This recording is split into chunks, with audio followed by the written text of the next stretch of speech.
थी। एक दिन टोनी चिड़िया और उसका पति चिंटू अपने आने वाले बच्चे के बारे में बात कर रहे थे।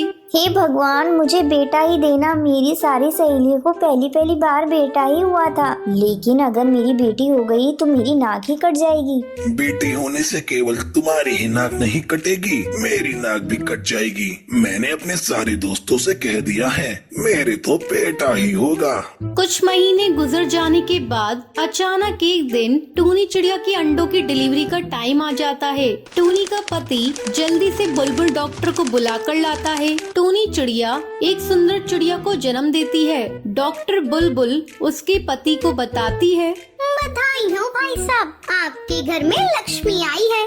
इतना सुनते ही टोनी चिड़िया का पति गुस्से में टोनी के पास जाता है। जिसका डर था वही हो गया। मुझे माफ कर दिए जी, अगली बार ऐसा नहीं होगा। अगली बार जरूर बेटा ही होगा। समय तेजी से गुजरने लगता है। 5 साल गुजर जाने के बाद टोनी चिड़िया एक बेटे को जन्म देती है। एक दिन टोनी चिड़िया टुनटुनी से कहती है, टुनटुनी, जा जाकर अपने भाई के लिए गर्मा गर्म खिचड़ी लेकर आ। लेकिन माँ, मुझे भी थोड़ी खिचड़ी दे दो ना। चुप कर करमजली, तू खिचड़ी खाकर क्या करेगी? हर वक्त अपने भाई के खाने पीने पर आंख गड़ाए बैठी रहती है। तुझे मैंने कहा ना, जा जाकर किचन से गर्मा गर्म खिचड़ी लेकर आ। तेरा भाई खिचड़ी खाकर मजबूत बनेगा, तभी तो बड़ा होकर कमाने जाएगा। लेकिन तेरा क्या, तू तो बड़ी होकर पराए घर चली जाएगी। कमाकर तो मेरा बेटा ही खिलाएगा। टुनटुनी चिड़िया किचन में जाकर खिचड़ी गरम करने लगती है। जैसे ही टुनटुनी खिचड़ी उतारने लगती है, उसका हाथ जल जाता है और उसके हाथ से खिचड़ी का पतीला गिर जाता है।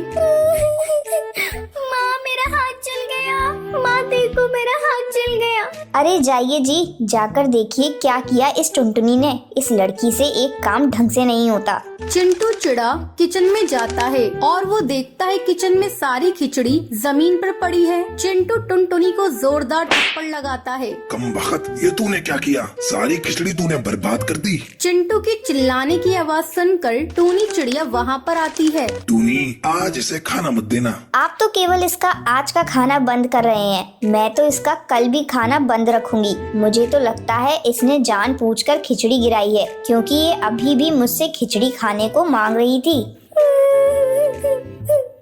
नहीं माँ, मैंने जानबूझकर खिचड़ी नहीं गिराया। ये देखो, मेरा हाथ जल गया है। कहाँ जला है? जलने का तो निशान मुझे कहीं नजर नहीं आ रहा है। ला, मैं तुझे जलाकर बताती हूँ कैसे जलता है। टोनी जैसे ही टुनटुनी का हाथ जलाने के लिए आगे बढ़ती है, तभी गोलू रोने लगता है। मत रो बेटा, मैं तुझे अभी खिचड़ी देती हूँ। मुझे पता है तुझे भूख लगी है। इस कमबख्त ने तो सारी खिचड़ी गिरा दिया। मेरे लाल को भूखा रहना पड़ रहा है। धीरे धीरे टुनटुनी और गोलू बड़े हो जाते हैं। माँ, ये देखो, मुझे कॉलेज में स्कॉलरशिप मिली है। मेरी पढ़ाई के लिए आपको कोई पैसे नहीं खर्चने होंगे। मैं पढ़ लिख कर डॉक्टर बनना चाहती हूँ। बड़ी आई डॉक्टर बनने वाली। डॉक्टर तो मेरा बेटा बनेगा। गोलू गोलू, तू हर समय खेलता क्यों रहता है? अगर तू इसी तरह खेलता रहा तो डॉक्टर कैसे बनेगा? गोलू अपने माँ बाप के लाड प्यार की वजह से बुरी तरह से बिगड़ चुका था। उसका अब सारा दिन जंगल के कड़कनाथ सेठ के यहाँ जुआ खेलने में बीतने लगा।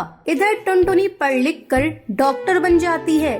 टुनटुनी बेटा, मुझे माफ कर दे। मैंने तेरे साथ बहुत बुरा बर्ताव किया। मैंने अपनी सारी जमा पूंजी इस नालायक के ऊपर लुटा दी, लेकिन ये तो आवारा निकल गया।